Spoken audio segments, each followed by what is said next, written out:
اور یقین سب سے مشکل سبق ہے اسلام کا، سب سے مشکل سبق ہے اسلام کا۔ ہاں، ابتدائی جو آدمی حلال کما رہا ہے اور حرام سے بچ رہا ہے، یہ یقین والا ہے۔ یقین کا مطلب اسباب کا چھوڑنا نہیں ہے، توکل کا مطلب اسباب کا چھوڑنا نہیں ہے۔ مصلی بچھا کے اللہ سے مانگیں گے، اللہ سے مانگیں گے، اللہ سے دوائی نہیں کھانی اللہ شفا دے گا، کمانا نہیں اللہ کھلائے گا، یہ توکل کا صحیح مطلب نہیں ہے۔ سعد بن ابی وقاص کو دل کا دورہ پڑا، اللہ کے نبی نے سب سے پہلی تشخیص دل کے دورے کی اللہ کے رسول کی ہے، انک لمفعود، سعد تجھے تو دل کا دورہ پڑ چکا ہے۔ تو آپ نے یہی نہیں کہا کہ اللہ سے مانگ اللہ شفا دے گا، دوائی کی ضرورت نہیں، آپ نے ایک نسخہ خود تجویز کیا کہ 7 کھجوریں اجوا کی گٹھلی پیس کر گٹھلی سمیت کھلاؤ اس کو، اور کہا حارث بن کلدہ جو حکیم ہے طائف کا، اس کے پاس اسے بھیجو جو اس کا علاج کرے۔ تو کیا میرے نبی کا یقین اللہ پہ نہیں تھا؟ یہ بیچارے ہمارے نوجوان صرف یقین دوائی نہ کھانے کو سمجھتے ہیں، دوائی نہیں کھاتے تو روٹی بھی نہ کھاؤ اللہ سے ہوتا ہے، پانی بھی نہ پیو اللہ سے ہوتا ہے، لباس بھی اتار دو، ستار اللہ ہے، وہ مجھے لوگوں سے چھپائے گا، کرتے رہو ہر شے کھول کھال،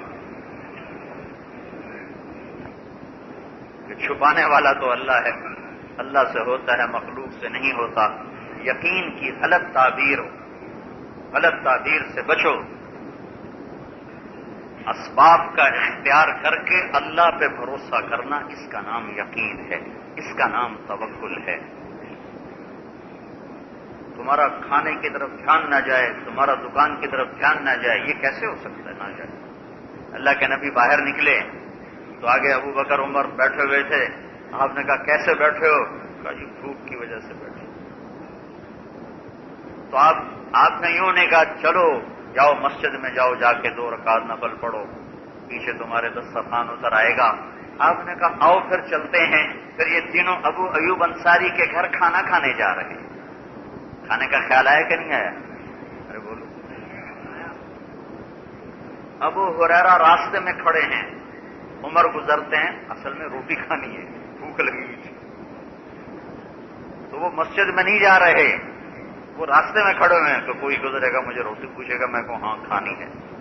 عمر گزرے، ان سے مسئلہ پوچھا، مسئلے کے پیچھے یہ تھا کہ مجھے کھانا پوچھ لے گا، تو میں کہا ہاں کھانا ہے۔ وہ آگے ان کے گھر میں بھی فاقہ تھا، تو وہ مسئلہ پوچھتے پوچھتے گھر تک گئے، حضرت عمر نے کھانے کا پوچھا ہی نہیں، تو بیچارے پھر چپ کر کے واپس آ گئے۔ پھر ابو بکر گزرے، اب ان کو چکر چلا رہے کہ ابو بکر یہ فلاں مسئلے میں کیا شریعت کہتی ہے؟ وہ بھی فاقے والے تھے، انہوں نے بھی مسئلہ تو بتایا، اور چلتے چلتے گھر تک آئے لیکن روٹی کا پوچھا نہیں، بیچارے پھر آگے راستے میں بیٹھ گئے، یا اللہ اب کیا کروں، مسجد میں تو نہیں جا رہے۔ تبلیغ والا ہوتا تو فتویٰ دے دیتا کہ ابو بکر کا تو ابو ہریرہ کا تو یقین ہی غلط ہے، اس کو تو اللہ سے ہونا سمجھ میں نہیں آیا، اس کو تو آج تک اللہ سے ہونا سمجھ میں نہیں آیا، یہ بڑھاپے میں بھی مزدوری کر رہا ہے، اس کو اللہ سے لینا آیا ہی نہیں۔ پھر اللہ کے نبی گزرے تو اللہ کے نبی تو نے دیکھا تو پہچان لیا کہ ابو ہریرہ مسئلہ نہیں پوچھ رہا، روٹی کا چکر۔ صاحب نے کہا ابا ہر عجیب، ابا ہر آ جاؤ میرے پیچھے آ جاؤ، مجھے پتا تو کیا مسئلہ پوچھنا چاہتا ہے۔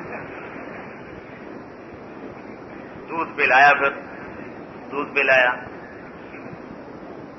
ابو بکر رضی اللہ عنہ امیر المومنین بن گئے، امیر المومنین، خلیفۃ الرسول، امیر المومنین حضرت عمر کو کہتے تھے، اور ابو بکر کو کہتے تھے خلیفۃ الرسول یا خلیفۃ الرسول۔ پھر حضرت عمر بنے امیر تو کہتے تھے یا خلیفۃ الرسول، تو لفظ بڑا بھارا لمبا ہو گیا، تو عمر فرماتے یار کوئی اور لفظ ڈھونڈو، یہ بڑا بھاری ہو گیا، یا خلیفۃ رسول اللہ، اے رسول اللہ کے خلیفہ کے خلیفہ۔ تو ایک بدو تھے فصاحت کے بادشاہ، بلاغت کے بادشاہ، تو ایک بدوؤں کا وفد آیا مسجد میں، تو عمرو بن عاص رضی اللہ تعالیٰ عنہ بیٹھے ہوئے تھے برآمدے میں، تو وہ آ کر کہتا ہے وہ وفد این امیر المومنین، ایمان والوں کا امیر کدھر ہے؟ این امیر المؤمنین؟ تو عمرو بن عاص نے دوڑ لگائی، اور سیدھے حضرت عمر کی بیٹھک میں جا کر کہا السلام علیکم یا امیر المؤمنین.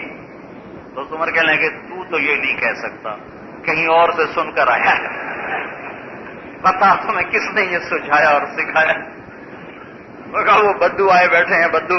انہوں نے کہا این امیر المؤمنین. تو آپ نے کہا بس آج کے بعد تم مومنین ہو, میں تمہارا امیر ہوں.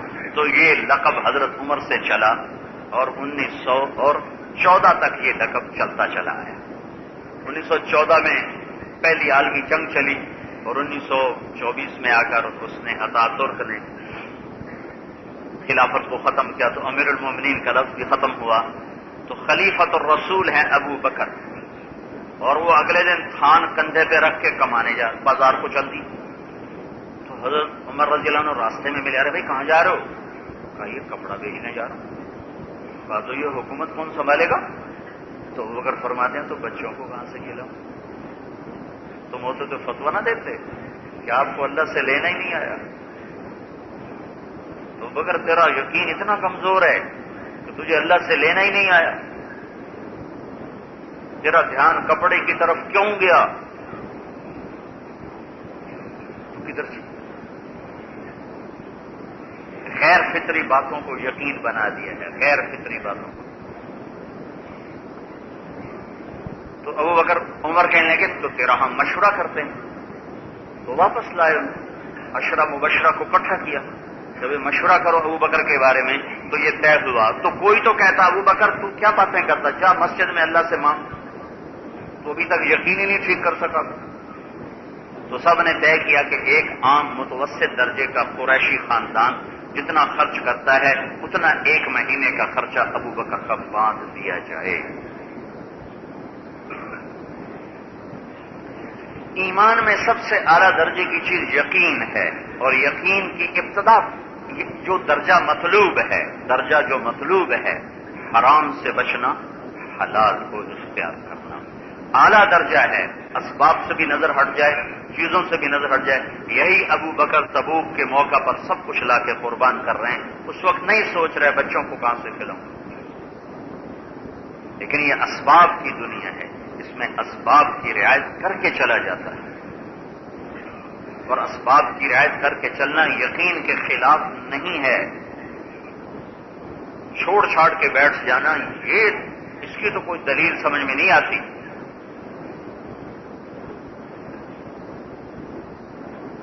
پھر عمر رضی اللہ تعالیٰ عنہ خلیفہ بنے تو انہوں نے سب کو جمع کیا کہ دیکھو بھائی میں خلافت سے پہلے تجارت کرتا تھا, میری تجارت سے میرا گھر کا خرچہ چلتا تھا, اب میں تجارت نہیں کر سکتا.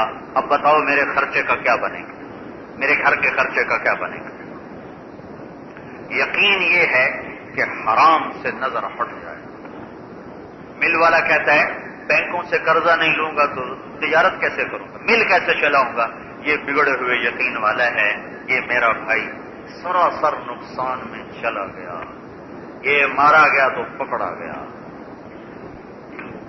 جس کا یقین اللہ پہ ہوتا ہے وہ کہتا ہے مجھے مل تو چلانی نہیں, مجھے تو اللہ کا حکم پورا کرنا ہے. میرے پاس پیسے ہوں گے تو میں 10 ملیں چلاؤں گا, نہیں ہوں گی تو میں دکانداری کروں گا, میں بینک سے قرضہ نہیں لوں گا, میں سود پہ نہیں جاؤں گا.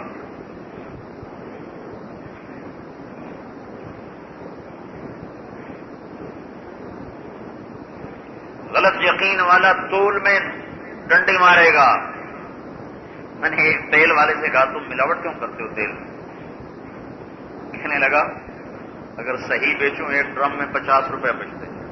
یہ پرانی بات ہے, کوئی 25 سال پرانی بات. 1 ڈرم کے پیچھے 50 روپے بچتے ہیں, اور اگر ملاوٹ کروں تو 1 ڈرم کے پیچھے 500 روپے بچتے ہیں. تو میرا دماغ خراب ہے کہ میں 500 نہ لوں 50. تو ہاں خراب ہے, دماغ خراب ہے. قریب پتہ چل جائے گا جب موت آئے گی. تو ایک بڑا کاروباری کہتا ہے میں بینک سے پیسے نہ لوں تو میں کاروبار کیسے کروں؟ اور یقین والا کہتا ہے میں حکومت ٹھوکر ماروں گا, میں نیزے پہ چڑھ جاؤں گا, میں سولی پہ لٹک جاؤں گا, میں آرے سے چڑھ جاؤں گا. حملوا علی الاخشاب ونشروا بالمناشیر ويمشط بامشاط الحديد من دون لحمه وعظامه وما يصده ذلك عن دينه. وہ آروں سے چر گئے, وہ آگ میں جل گئے, ان کی بوٹیاں ادھڑ گئیں, پر انہوں نے اللہ کا حکم نہ چھوڑا. یہ یقین ہے۔ جب موقع آتا ہے صحیح یقین والا اللہ کو، میں اللہ کو راضی کروں گا، میرا کام چلے یا نہ چلے، میرے بچے اچھے سکولوں میں پڑھے یا نہ پڑھے، میں نے حرام نہیں کھانا، یہ یقین مطلوب ہے۔ شعبدہ بازی کا نام یقین نہیں ہے۔ اللہ کے نبی احد کے میدان میں 2 زرہ پہن کے جا رہے ہیں، وہ 50 آدمیوں کا دستہ اوپر بٹھا رہے ہیں، یہ نہیں فرما رہے کہ بدر میں فرشتے اتریں گے تو آج بھی بدر میں اترے تھے تو اب بھی اتریں گے اور ہم ان کے منہ پھیر دیں گے، نہیں کہا اسباب اختیار کرو۔ خندق کی جنگ میں 10,000 کا لشکر آ رہا ہے اور آپ بھی پریشان ہیں اور مدینے والے بھی پریشان ہیں، کوئی تو اٹھ کے نہیں کہتا اللہ سے ہونے کا یقین، مخلوق سے نہ ہونے کا یقین، سارے پریشان ہیں کہ یا رسول اللہ اب کیا بنے گا، اب کیا بنے گا، کوئی تو اٹھ کے کہتا بدر میں فرشتے آئے تھے اب بھی فرشتے آئیں گے، اس سے کیا ہوتا ہے، نہیں نہیں کیا کریں کیا کریں۔ سلمان فارسی بولے یا رسول اللہ میرے ملک میں دشمن زیادہ چڑھائی کریں تو خندق کھودی جاتی ہے، کہاں سارے خندق کھودو، 1000 آدمی 20 دن خندق کھودتا رہا، جو 10 ہاتھ چوڑی تھی اور 7 ہاتھ گہری تھی، 10 ہاتھ، ایک ہاتھ ہوتا ہے 25 انچ کا، 2 فٹ 1 انچ کو عربی میں شریعت میں ذراع کہتے ہیں، ذراع، تو وہ کوئی 22 فٹ کے قریب چوڑی تھی اور کوئی 14-15 فٹ کے قریب گہری تھی، اور اللہ کے نبی خود کدال لے کے پتھر توڑ رہے ہیں اور خندق کھود رہے ہیں۔ تو میرے بھائیو اللہ سے نظر رہے، اسباب کی کمی بیشی اثر انداز ہوتی ہے لیکن قدم نہ ڈگمگائے۔ موسیٰ علیہ السلام نے جب سانپ دیکھا تو ڈنڈے کو سانپ دیکھا تو بھاگے نہیں بھاگے، ارے بولو، اور میرا رب بھی مزے لے رہا تھا موسیٰ، اللہ تعالیٰ نے موسیٰ علیہ السلام کے دوڑنے کی پوری کیفیت بتائی ہے، واللہ ہاربا ولم یعقب، میرا موسیٰ ایسے دوڑا کہ پیچھے مڑ کے بھی نہیں دیکھا، کہ آیا ہنے آیا لیندہ ہے مجھے۔ موسیٰ علیہ السلام ایسے بھاگ رہے تھے کہ پیچھے مڑ کے بھی نہیں دیکھ رہے تھے کہ کہیں آ نہ پکڑنا، تو اللہ تعالیٰ نے فرمایا موسیٰ خود پکڑ، میں نہ پکڑوں، انکار کر دیا اللہ کو، تو اللہ کا خود ولا تخف، پکڑ لے میں ضامن ہوں، کچھ نہیں کہے گا۔ پھر کھڑے ہوئے اللہ کی گارنٹی پہ کھڑے ہوئے۔ تو چیزوں کا تاثر تو فطری چیز، اسباب کی کمی بیشی کا تاثر فطری چیز ہے، ہاں قدم غلط نہ اٹھے، قدم غلط اٹھا تو غلط یقین ہے، قدم صحیح اٹھا تو صحیح یقین۔ اب موسیٰ علیہ السلام کھڑے ہوئے تو چلو اللہ کہتا کہیں سے پکڑ لو، تو پیچھے سے جا کر تم سے پکڑ لیتے تو جان بچ جاتی، اللہ کا بچ ہاتھ بچ کم مارا گیا، تو نے ایسے رومال لیا اور اس کو ایسے لپیٹا۔ اللہ تعالیٰ نے کہا یہ کیا کر رہے ہو؟ کہا یا اللہ مجھے ڈر لگتا ہے، تو اللہ تعالیٰ نے کہا تو یہ رومال تمہیں بچا لے گا،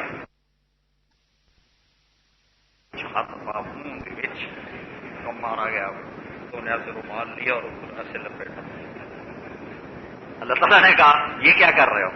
کہا یا اللہ مجھے ڈر لگتا ہے، تو اللہ تعالیٰ نے کہا تو یہ رومال تمہیں بچا لے گا، ہٹا اس رومال کو، تیرا ڈر تو نکالنا چاہتا ہوں، تجھے بتانا چاہتا ہوں کہ ما شاء اللہ کان وما لم یشاء لم یکن، جو تیرا اللہ چاہتا ہے کر دیتا ہے، جو نہیں چاہتا نہیں ہوتا۔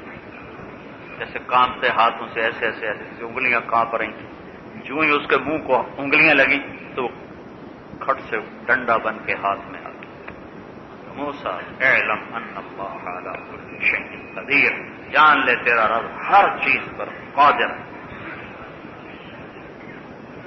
مزید ایسے ویڈیوز کے لیے ہمارا چینل سبسکرائب کیجیے۔